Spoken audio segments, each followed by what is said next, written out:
नमो राघवाय। जय श्री सीताराम।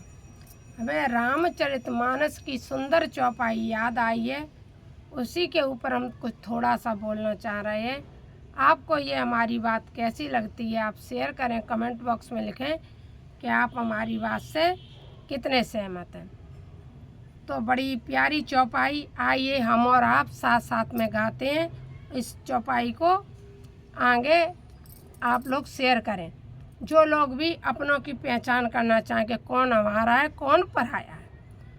तो धीरज धर्म मित्र और नारी,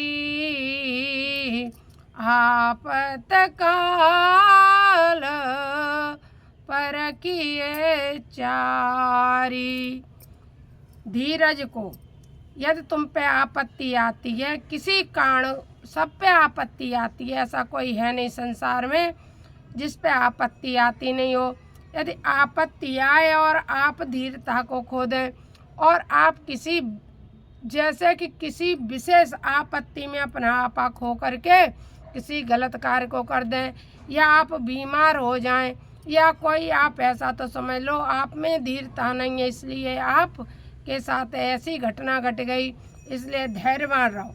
बड़ी से बड़ी आपत्ति में आप अपने धैर्यता को मत खो। संसार में सबके पास आपत्ति विपत्ति आती रहती है।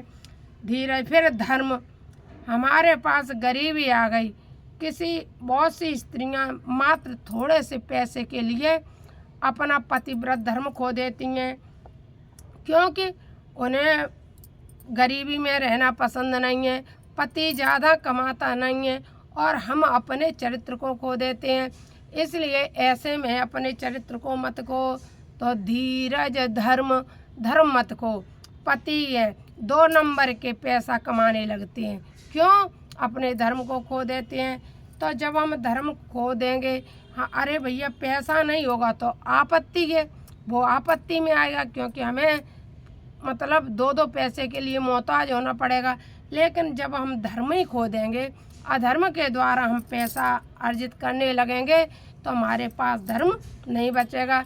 इसलिए इसको भी पहचान करो कि हम परेशानी में अपने धर्म को रख सकते हैं या खो देते हैं।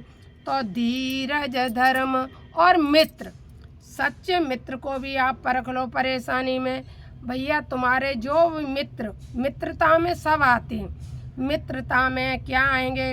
आपके बच्चे बड़े हुए, आपके माता पिता हैं, यदि उनके पास धन है, धनवान नहीं है, उनने सब कुछ आपको दे दिया तो कोई बात नहीं है, क्योंकि वो तो खुद आपके सहारे हैं। यदि वो धनवान है, उन पर अपार संपत्ति है, और आपको उस समय आपको घर से निकाल देते हैं, कहते नहीं हमें तुमसे कुछ लेना देना नहीं है, हमारे तुम पुत्र नहीं हो, हम तुम्हारे माता पिता नहीं है, ऐसे शब्दों का इस्तेमाल करके यदि वो ऐसे माता पिता दुर्व्यवहार कर दें, या बच्चे माता पिता को छोड़ करके चले जाएं, ऐसे में क्या है? धीरज धर्म मित्र, मित्रवत, जैसे पुत्र बड़ा हो गया तो मित्रवत व्यवहार करना चाहिए। मित्र एक वो ही नहीं होता है जो स्कूल में पढ़ा वो मित्र है, या इसके पास हम 4 घंटे बैठ रहे हैं वो हमारा मित्र है, या हम जिससे के साथ पगुआ लगा रहे हैं वो हमारा मित्र है, नहीं। जिसके साथ हम ताश सारे दिन खेल रहे हैं वो हमारे मित्र है, नहीं। जो कभी आपको लगता हो कि उसने हमारे पास आकर के 4 मीठी मीठी बातें कर दी, अरे वो तो भैया ऐसी है, वो तो सास ऐसी है, वे तो नंद ऐसी है, वे तो इत बित के मतलब जो भरने वाले कान होते हैं, वे तुम्हारे मित्र हैं, नहीं, वो भी मित्र नहीं है। मित्र वह है जो आप विशेष परिस्थिति में हो, विशेष परेशानी में हो, वो अपने बच्चों की भी और अपने परवाह न करते हुए तुम्हारी किसी भी तरह मदद 4 तरह की होती है, तन की, धन की, मन की। आप तन से भी कर सकते हो किसी की मदद, धन से कर सकते हो, मन से कर सकते हो। आप किसी भी तरह से किसी भी प्रकार की किसी की मदद कर सकते हो, तो समझो आप सच्चे मित्र हो। आपने उस मित्रता के समय उसके साथ कुछ गलत कर दिया तो भगवान आपको कभी माफ़ नहीं करेगा। इसलिए मित्र सभी होते हैं। अगर जो का हमारा किसी का भी संबंध है, चाहे माता पिता का, भाई भाई का, या पड़ोसी का या अपने साथ में पड़े हुए लंगोटिया यार का या अपनी पत्नी का या अपने पुत्र का या पुत्र के लिए माता पिता का। यदि कोई परेशानी में है, उस टाइम उसको धन की बहुत ज़रूरत है, आपत्ति उस पर आई हुई है, उसके पास धन भी नहीं है, उसके बच्चे पढ़ने लिखने लायक हैं या उसका बच्चा कभी बीमार पड़ा है या वो स्वयं बीमार है या उसको मतलब बच्चों के पढ़ाने के लिए एक एक पैसा नहीं है, ऐसे समय पर यदि आपकी कोई सहायता करता है, आपका दुश्मन नहीं बनता है, तो वही आपका सच्चा मित्र है। तो उसको भी पहचान कर लो कि जब हमारे पास खाने को, हमारे पास रोटी नहीं थी, हम एक वक्त भोजन करते थे, उस टाइम हमारा सच्चा मित्र कौन था? वही हमारा सच्चा मित्र है। तो धीरता, धर्म और मित्रता। धर्म को देख लो कि आपत्ति में कहीं हमने अपना चरित्र तो नहीं खो दिया है, आपत्ति पड़ने पे हमने कहीं 2 नंबर में पैसा तो नहीं कमा लिया है, अधर्म तो नहीं कर लिया है।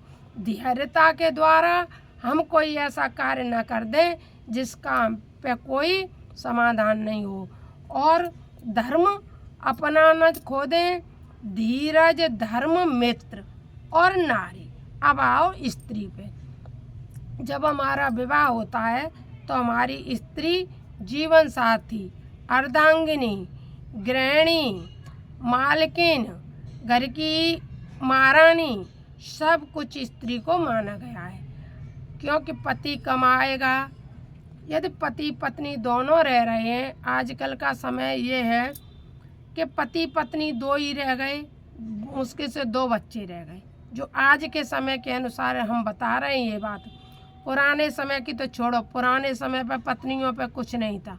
पुराने समय पर सर्वश्रेष्ठ माता पिता थे, लड़के बच्चे कितना भी कमाएं और कमा करके सारा धन अपने माता पिता को देते थे, तब पत्नियों पर कुछ नहीं होता था। जो पत्नियां आजकल के समय पे जो कुछ भी कमा के ला रहे, पति पत्नी रख रहे हैं, दोनों भी कमा रहे हैं, पति भी कमा रहा है, पत्नी भी कमा रही, पति कमा रहा है, पत्नी के पास रख रहा है।